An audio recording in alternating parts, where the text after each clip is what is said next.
വളരെ ഇമ്പോർട്ടൻ്റ് ആയിട്ടുള്ള ഒരു കാര്യം നിങ്ങളോട് പറയാൻ വേണ്ടിയിട്ടാണ് മിസ് ഇന്ന് വന്നിട്ടുള്ളത്. ഈ ഇടയായിട്ട് നമ്മുടെ ചാനലിൽ വന്നിട്ട് ടീച്ചേഴ്സ് എല്ലാവരും ഫാൽക്കൺ ബാച്ചിനെ കുറിച്ച് പറയുന്നതായിട്ട് നിങ്ങൾ ശ്രദ്ധിച്ചിട്ടുണ്ടാകും. അപ്പോൾ കുറേ കുട്ടികളുടെ ഡൗട്ടാണ്, ഈ ഫാൽക്കൺ ബാച്ചും അവഞ്ചേഴ്സ് ബാച്ചും സെയിം ആണോ എന്നുള്ളത് അല്ലേ?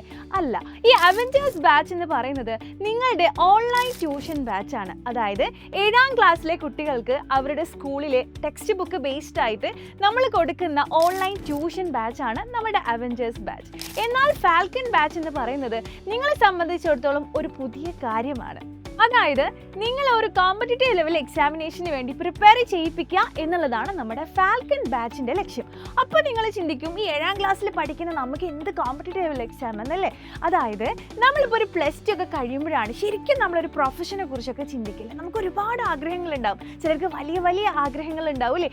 IAS ഓഫീസർ, അല്ലെങ്കിൽ ഒരു ഡോക്ടർ ആവുക, എഞ്ചിനീയർ ആവുക, അങ്ങനെ ഒരുപാട് ആഗ്രഹങ്ങൾ പലർക്കും ഉണ്ടാകും. അപ്പോൾ നമ്മൾ ഈ ഫീൽഡിലൊക്കെ പോകുമ്പോൾ നമ്മൾ ഫേസ് ചെയ്യുന്ന ഒരു എക്സാമിനേഷൻ ഉണ്ട്, എൻട്രൻസ് എക്സാമിനേഷൻ എന്ന് പറയും.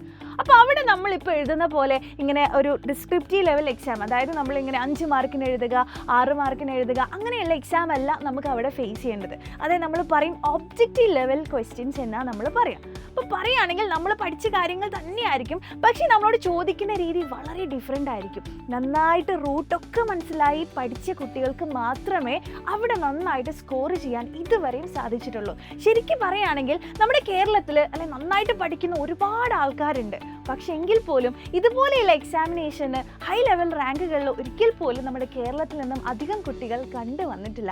അതിൻ്റെ കാരണം നമ്മുടെ ചെറുപ്പം മുതലേ ഇതുപോലെയുള്ള എക്സാമിനേഷന് വേണ്ടി പ്രിപ്പയർ ചെയ്യുന്നില്ല എന്നുള്ളതാണ്. അപ്പോൾ അതിനൊക്കെ വേണ്ടിയിട്ട് തന്നെയാണ് നമ്മുടെ ബാച്ചിനെ നിങ്ങൾക്ക് വേണ്ടി നമ്മുടെ സൈഡിലും പ്രസൻറ്റ് ചെയ്തിട്ടുള്ളത്. അപ്പോൾ ഇനിയും നിങ്ങൾ സമയം കളയരുത്, പെട്ടെന്ന് തന്നെ നമ്മുടെ ബാച്ചിൽ നിങ്ങൾ ജോയിൻ ചെയ്യുക. എല്ലാ കാര്യങ്ങളും ഈ നമ്പറിൽ നിങ്ങളെ വിളിച്ച് ചോദിച്ചാൽ നിങ്ങൾക്ക് അറിയാൻ പറ്റും. അപ്പോൾ സമയം കളയണ്ട, നമ്മുടെ ബാച്ചിൽ നമ്മൾ സ്റ്റാർട്ട് ചെയ്ത് കഴിഞ്ഞിട്ടുണ്ട് ചാപ്റ്റേഴ്സൊക്കെ. അപ്പോൾ പെട്ടെന്ന് തന്നെ നിങ്ങൾ ജോയിൻ ചെയ്യുക.